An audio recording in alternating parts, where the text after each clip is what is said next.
Greetings and welcome to another edition of Political Empire. I'm your host, Kim Pearsall with the Press Enterprise and PE.com. We're going to be talking about an interesting speaker who's been added to the Rancho Mirage Speaker Series list. And then we're going to be talking about student forum no-shows, essentially students at universities in the area who have had forums for the election, noticing that they're not getting a good response from a few candidates. So first, Abramoff. Jack Abramoff is going to be appearing in Rancho Mirage, the infamous lobbyist who was sent to federal prison for trading expensive gifts for political influence and who was famously hired by the Agua Caliente band of Cahuilla Indians, is among several speakers chosen to headline this year's Rancho Mirage Speaker Series. Richard Milanovich, the deceased leader of the Agua Caliente tribe, which has a casino in Rancho Mirage, once described Abramoff as, quote, unscrupulous and malicious. Tickets range from $45 to $150, and if you want more information on that speaker series, you can go to www.ranchomirage.ca.gov, all one word.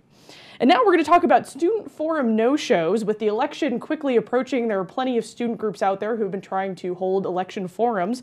We've noticed a bit of a trend, though. University students who have attempted to host those candidate forums have had a tough time convincing some candidates in partisan races to show up.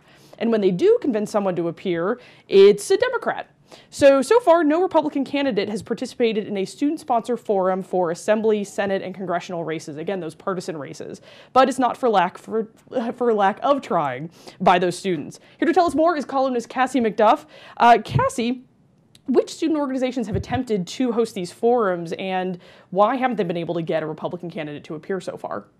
Well, the first one that came to my attention is an upcoming forum on Tuesday, October 16th at the University of California, Riverside. Now, the Associated Students, the student government, is the organizer of the event. They are nonpartisan. They don't make endorsements. However, when I spoke to the Republican candidates or their campaign people about why they were not appearing, I learned something very interesting. Let me say first that in two races, for Riverside County Supervisor 1st District and for the Riverside Mayor's Office, both candidates are appearing at this same forum. And those are nonpartisan races. So those aren't races where, yeah, they're lobbying on behalf of the fact that they're Republican or Democrat. They're just running for those positions. Right. The candidates may be registered Republicans or Democrats, but the office they're running for is nonpartisan. But in the case of the State Assembly, State Senate, and one congressional race, the Democrats accepted the invitation, but the Republicans did not. Now, one is the State Assembly district surrounding Moreno Valley. In that case, the Republican Bill Beatty has a good excuse. There's a council meeting that night. He can't be there. He has to represent his city. In the other two cases, when I heard from the campaign people, for the State Senate, Jeff Miller, a Republican, and in the 41st Congressional District, John Tavallone, their campaign people said they're not going to appear because the person who invited them, the Associated Student Government representative, is a paid campaign aide to Richard Roth, a Democratic candidate in one of these races. Interesting. And as far as any other forums, have we noticed a similar trend? Well, yeah, as a matter of fact, when I mentioned this to some of my colleagues, they brought to my attention that Mount San Jacinto College had a similar situation when they hosted a forum. These were two separate forums. One was for the congressional race in Mary Bono Mac's district. She's being challenged by Raul Ruiz. Ruiz appeared at the forum, but Mary Bono Mac did not. And then the next week, this was October 4th, Brian Nistandi, the incumbent assemblyman from the desert, is being challenged by Democrat Mark Orozco, and he appeared at the forum, and Nistandi did not. I heard from Nistandi, and he said he never got the invitation. He found out about it when he appeared at a public event with Orozco, and Orozco called him out on it and said, you know, my opponent is not going to be there.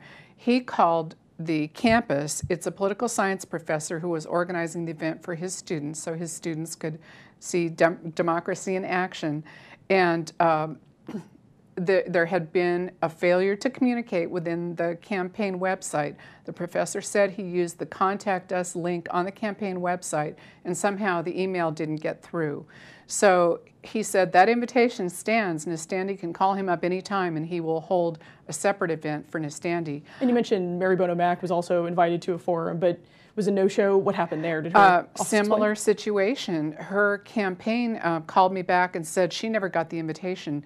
And the professor, Willie Hamilton, told me that he had used a link on the website. I think this calls for paper invitations to be revived, actual formal invitations to be sent out to candidates. Well, Cassie, thanks so much for the update on this. It was kind of an interesting trend that, like you said, colleagues of ours had noticed that it was happening elsewhere at other forums, and then we noticed this new one.